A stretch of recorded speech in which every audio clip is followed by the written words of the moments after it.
and welcome to the Ross Costello Sports Network. Welcome to Abby Talk Draft Edition. Today we'll be discussing the quarterbacks of the upcoming draft, the sleeper, the risk, and the quarterback with the most upside. So Ross, which quarterback has the most upside to you? Quarterback with the most upside is E.J. Manuel, the quarterback from Florida State. E.J. Manuel, he is one of the few quarterbacks in this draft who can make plays on his own, other than Geno Smith. He's currently my number 3 quarterback rated. I think he has the most athletic ability in the draft class. He can throw the deep ball, and he can make plays for himself with his feet. I think E.J. Manuel definitely has a rising stock, and I think he'll definitely be drafted somewhere in the first 2 rounds. Yes, I also agree. E.J. Manuel, great speed. He can throw on the run, ability to escape, elusive. So, yeah, E.J. Manuel, biggest upside. Now moving on to sleeper. So which is your sleeper quarterback? My sleeper is Matt Scott from Arizona.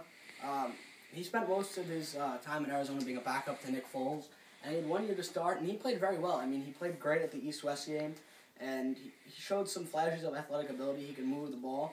He ran a spread offense, and he's definitely a project, but if you work him in, he can definitely develop into somewhat of a good quarterback. He can definitely be like a Matt Flynn if you put him in the right situation. Yes, my sleeper is Colby Cameron. Yes, you may not have heard of this guy because he went to Louisiana Tech, but they were ranked this year because he put up some great numbers, because of great production, got a great arm. He can also throw on the run. You may not think he's mobile, but he actually is. So Colby Cameron is my sleeper quarterback. Now, biggest risk. Biggest risk in this draft has to be Ryan Nassib. Ryan Nassib has been considered a little undersized. There are a lot of positives. He's mobile, he's elusive, but inability to make deep throws that you're going to have to make in the NFL concern me. Take some heat off the fastball. That's another thing. He seems to be unable to throw the touch throw. I think he's a little bit of a project. I think he's rising up boards too quick for his own good. He didn't perform well at the Senior Bowl, didn't really have the best combine. Maybe he can right those wrongs with his pro day, but I don't think he deserved the 2nd round grade. He would be better suited going in the 3rd or 4th round. Yes, I have a couple of quarterbacks to be risk. One, Geno Smith. I think his pro day was a little bit overrated, considering he threw in his shorts.